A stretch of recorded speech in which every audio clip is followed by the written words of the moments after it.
What's up, everybody? Welcome to another episode of the Rideshare Hub. My name's Greg Wave. What I'm doing for you guys today is 7 reasons to start today.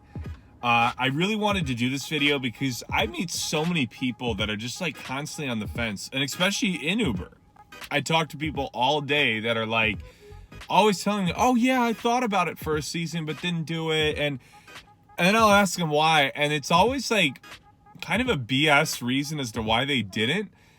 And in general, I just feel like so many people are just like really weirdly intimidated about doing this job. Like, obviously there's so many of us that do this, but like, how many people like do you know that should probably give this a shot, that even if they were working, 10 extra hours a week, it would probably add huge benefit to their life, right? But they don't do it, So I want to make this video and honestly send this to people that like have been on the fence or you've talked to about it, because this is I'm gonna really break down like why a lot of these reasons aren't like valid and why you should just do it. And what you just start, like just go out and do it.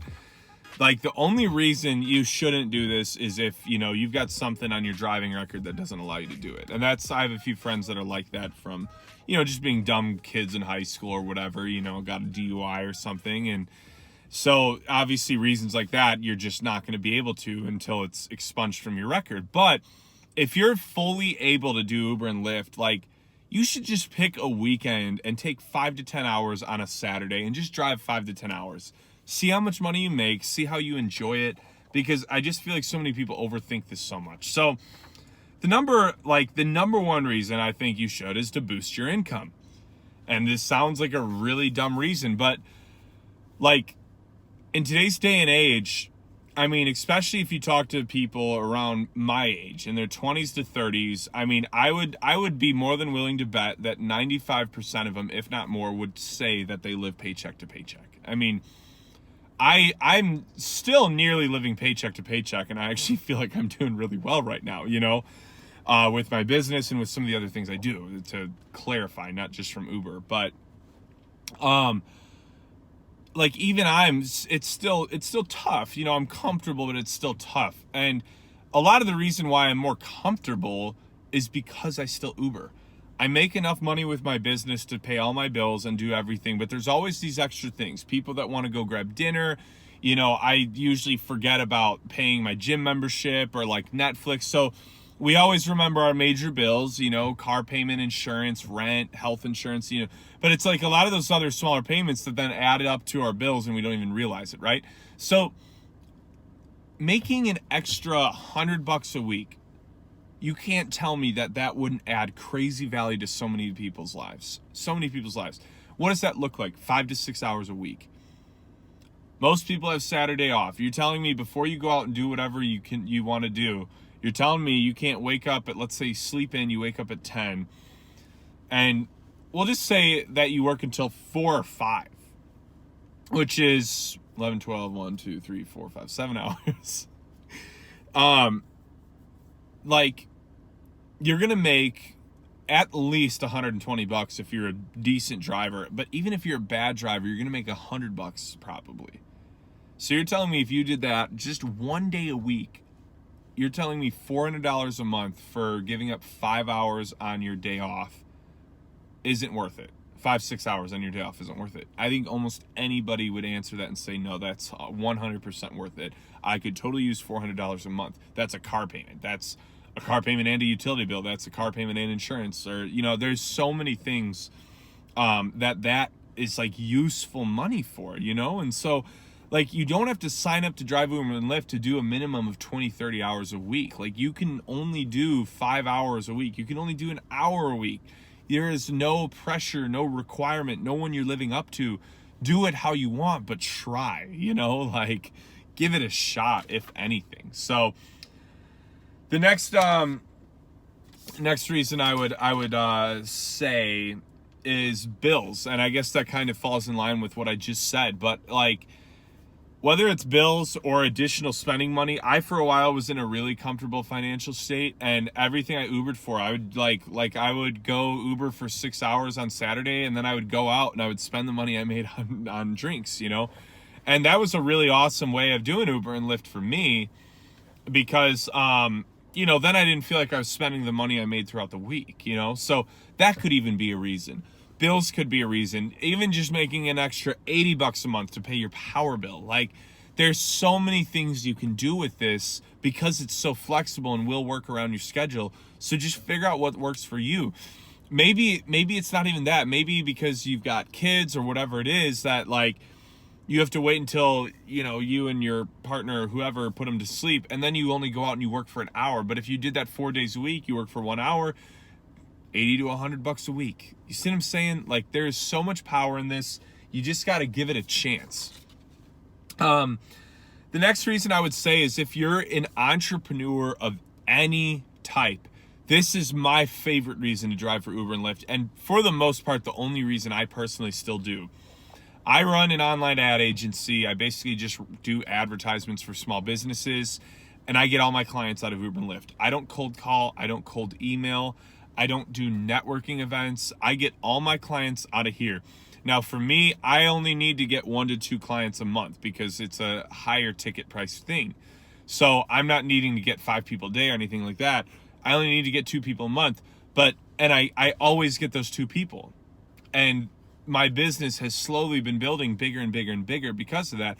And 2 people that like your services also means 2 people that are going to refer friends and family of yours. The networking from Uber and Lyft, you're not going to find it anywhere else. And I really believe this, like, more than anything. I really believe that the networking from this is the most powerful part about these apps. So what I tell people all the time in my Uber and Lyft when we're having like a really strong conversation, I'll tell them, I'll say, this is what I love about Uber and Lyft, because chances are that if us 3 or us 2, we're 4, whoever's in the car, we're all waiting at a bus stop together, we probably wouldn't be saying a word to each other. We'd all be sitting there probably on our phones or, doing things we need to do while we wait for the bus. But in Uber, it's like somebody gets in your car and there's this like immediate trust factor of like, okay, you're going to get me to my destination safely and I'm going to pay you. I know Uber's done a background check on you. I know you're reliable. So when you're talking to them, you're already getting past that base level of fear that's there in any level of conversation. Now, I've been in sales for 6 years now, and I guess not technically anymore, but I was in sales for five or 6 years. And when I was cold calling people and telling them about what I do, trying to get them to talk to me about letting me advertise for their business, I mean, a lot of times I was getting cussed out. A lot of times I wasn't getting heard out. Hung up on was probably the most common.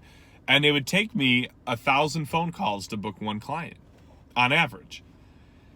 Those numbers suck, and cold calling in general sucks. So for me, when I started like figuring out the science of getting to talk to people about my business in Uber and Lyft, I loved it. I was all about it, and I'm booking more clients for my business than I have before.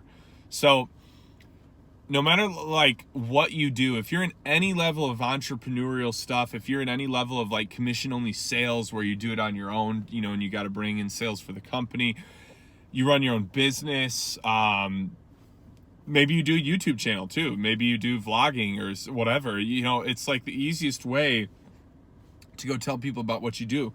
I work in film as well. I'm an actor and a producer. And when my buddies and I a while back, we were producing our own TV show, and I was getting a lot of traffic driven to the website where we had the show by talking to people in Uber and Lyft about, the show. Like, so there's just so many ways. I mean, the connections you get out of this are just ridiculous. You'll pick up politicians, you'll pick up celebrities, business owners, entrepreneurial minded people, investors, like-minded people. The networking, you're never going to find anything that does networking better than this. Like, I really believe that, because I've done everything that they say to do. If you go to business schools and stuff, they tell you all these things to do when you're prospecting for clients, and they're all tough because everybody's doing it. And it's just a world where we don't trust people that easily. So getting into your car and they trust you, you have such a great starting foundation. And more than often than not, they're going to at least hear you out versus hanging up on you. So really, I recommend that like so much. Let's see. The next one is, if you're like I don't want to say antisocial, but if you have trouble talking to people and having conversations, I think this is a great thing to do to slowly increase your social skills. I've like one of my best friends for like 5 or 6 years has been alongside me on Uber and Lyft for 4 of them. And what's been so awesome is we, Uber together and stuff, and we do the same hours and we make it fun and we go get dinner together and when we're out there working, and it's incredible. But one thing I've noticed about him, and one thing he's told me too, is that his social skills from like his first year into like his 3rd year of doing Uber, he told me the other day, he said, I felt like the most insecure human being in the world about talking to people when he first started Uber, because he's a pretty awkward person in general. But from doing Uber, he said he got so confident in talking to anyone. He got so confident talking to girls, he said. So maybe, if you feel like you don't got game, you need to do some Uber and Lyft to pick up chicks. God, but he said he got like really social from doing Uber and Lyft, and he's still kind of awkward, but it's amazing when I watch him talk to people now. He like makes his awkwardness seem like so natural, and he always is playing into it with jokes, and those are things like he slowly started doing with Uber and Lyft over the last few years. And he's a good driver. He's like a 4.97 or higher. Like, I don't even think I have that. He does really, really strongly on tips now, better than me, I think, from what we've compared. So you can really develop strong social skills, but maybe it's not even that. Maybe you're socially comfortable. But like what I did when I moved here, I moved to Phoenix about a year and some change ago. I didn't move with anybody. I didn't know anybody. And so I made all my initial friendships and connections through Uber. And a lot of people might think that's kind of weird. I honestly don't. Like I met some really great people, and they, I was going to football games with them, college games. I was going out with them, doing all kinds of stuff with them, and they were slowly showing me the city. So like, it's a great way to meet people that not even for business or anything, but just to like make friends or connections in a new city you move to or a new area. Like I really like it for that reason as well. The next reason you should start today is because you're afraid to. The biggest thing I'll say about this is that fear is going to go away so quickly. Like, honestly, after like 2 or 3 weeks, you start feeling really comfortable doing this. I always tell people, give Uber and Lyft a month. Try it for a month. If you tried for a full month and you really hated it, you really didn't make money, then quit. But you're going to have a bad experience. You're going to have some rough times here and there when you're starting out because you're so new. You have to just work past that. Some people don't, though. Like, if you know your city really well already, like starting Uber is not the worst thing in the world. And the next reason is there's constantly a new sign-up guarantee. I've got the most updated one currently in the description. So even if you just sign up and bust out that guarantee and never do the app again, you can make yourself a nice chunk of money. So I'm going to let you guys go at that. I really hope you guys enjoyed this video. Be sure to give it a thumbs up and subscribe to the channel. Got a lot more content coming for you guys soon. Crush it out there, and I will see you all very, very soon.